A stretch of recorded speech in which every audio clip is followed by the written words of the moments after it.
Hey, what's up everybody? Welcome back. Brandon again, here in my basement today to talk about how I've lost about 15 pounds over the past 4 or 5 months. Now, as part of that, I do want to say this is a sponsored video by my friends over at Vita Goods, who make one of my favorite scales, a scale that I've been using for the past 4 or 5 years. They've recently updated their design on it and they sent me a new one and have been kind enough to sponsor this video talking about weight loss. And this is a great reason why, because I track my weight on this scale all the time, and right now I'm weighing right around 220, down from a peak of about 235, 236. Now, as part of that, this scale also allows you to use up to 8 users in total, track them individually. It also measures things like your body fat percentage, your muscle mass percentage, and tracks your weight loss or gain. And overall is a great scale, which you can get for 66% off if you use the link below. Again, highly recommended if you're in the market for a scale. So why have I lost 15 pounds? Why did I decide to go back on my cut and trim some weight? Now, don't get me wrong, this is going to sound very contradictory, but I really believe that if you want to be as strong as possible, you should be in a caloric surplus. You should be trying to gain some weight. As part of that, it's not for me right now. And it's not because I consider myself special or genetically blessed. In fact, it's just I'm getting old. I'm 37 right now, and to me, aesthetics does play a slight role. And even though I'd like to be as strong as possible, and I'm sacrificing some of that by not taking my own advice, in the long run, doesn't really mean much to me anyways. This is a hobby for me. It's something I do for fun, and I would rather look somewhat the part than just feel uncomfortable in my own body. And even though you guys are watching this and be like, it's a pretty nice body, I'd feel pretty comfortable in that body. I'd even be close to that body for anything. Just not for me right now. I'd rather be in a little bit better shape, especially now that the warmer months are coming and I literally live right next to the beach. It just is what I want to do. So that's why I've lost weight. Now, the thing for me is I'm also in the mindset where I don't really feel like tracking my calories or my macros. I just try to make sure I get in enough protein, and I'm a consistent enough eater where I can pretty much eyeball and know what I'm getting. But for the sake of this video, I'm going to show you exactly what I eat in a normal given day, and then I'll give you some kind of feedback on why I do what I do. So let's take a look at what I ate yesterday. All right, so a typical breakfast for me these days consists of the following for the most part: 2 whole eggs, 7 servings of liquid egg whites, 2 pieces of double protein bread, half an avocado, 4 ounces of orange juice, and then some hot sauce, which I'll put on the eggs and the avocado toast as well.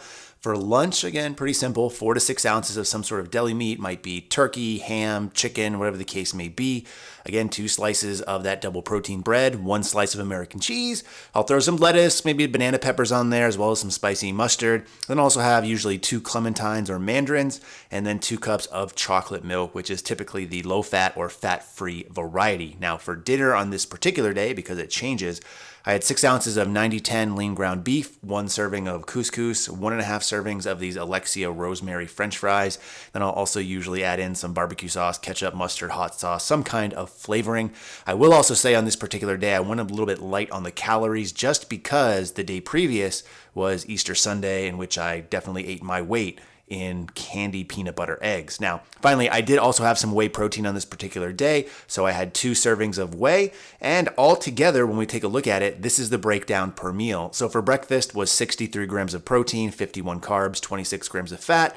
Lunch was 53 grams of protein, 104 carbs, 9 grams of fat. Dinner was 43 protein, 82 carbs, 24 grams of fat. And finally, that whey snack that I had throughout the course of the day, which will really vary depending on what time I'm training, what time I'm eating, how much food I'm eating throughout the course of the day, ended up being 50 grams of protein, 4 carbs, and 3 fat. So the total for the day, 209 grams of protein, 241 carbs, 62 grams of fat for just under 2,400 calories. And again, it really depends on my dinner, and because of Easter Sunday the day previously, a little bit lighter this particular day. But during the average course of a week, I'd average between 2,400 to 3,000 calories per day. So there you go. That's what I ate yesterday. Now, as part of that, one of the reasons I don't do these full day of eating videos hardly at all is because I find them very boring. I also find that they're largely inaccurate for the average person, because most people who film these videos really get extravagant in maybe the food they prepare for that particular day, or they do a lot of stuff outside of their normal day-to-day lives by going out to eat or eating an exorbitant amount of calories, whatever the case may be. I just find that they're not a good representation of how the average person eats, at least in my circumstance. So for me, one of the things that I find is I'm a very much creature of habit. So for breakfast and lunch, I'll pretty much have those same kind of meals for several months at a time before I decided to change things up. And there might be a slight change. So there was a long period of time where every day I'd have cereal and fried eggs, for example, for breakfast. These days you saw exactly what I'm having. And I do that because, number one, it's delicious. It might not look always aesthetic, but it's delicious. And number two, it's very easy and quick to prepare, which is huge for me, especially now that we have an 8-month-old baby running or crawling around the house.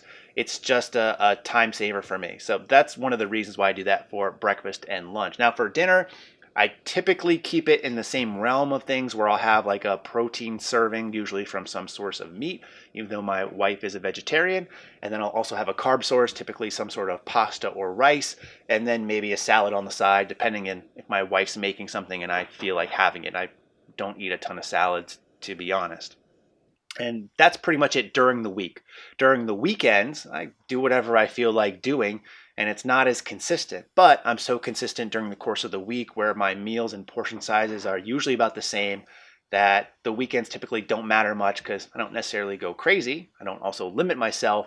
But over the long run, when you're talking about several weeks or several months, it weighs to be that I'm more consistent than not, and that my weight loss follows those particular plans. You also have to consider the fact that myself being 37 years old, which I've already mentioned, and I also live a very sedentary lifestyle. So for those of you that aren't aware, I pretty much work from home about 99% of the time. I don't go into the office that much. I do travel, at least every couple of months. That gets me out of the house. But also having a gym at home, which is a huge time saver, and I would never trade it for the world, also means that the most exercise I do in a given day is walking up a flight of stairs once or twice a day. So I go from, my office to the kitchen to the basement and somewhere in between. So I don't get a ton of exercise at home outside of my hour and a half of lifting 4 times per week, which isn't as active as you may think it is. So I have a very sedentary lifestyle. So again, eating consistently in that vein, in those same portions, just really allows me to do what I need to do. And that's been slowly chip away at my weight. Now, obviously, there's going to be a point in time where my weight loss or weight gain would stall if I'm not changing any other variables. So that's when you have to start looking at introducing other things, maybe like less food, maybe more cardio, more activity, whatever the case may be.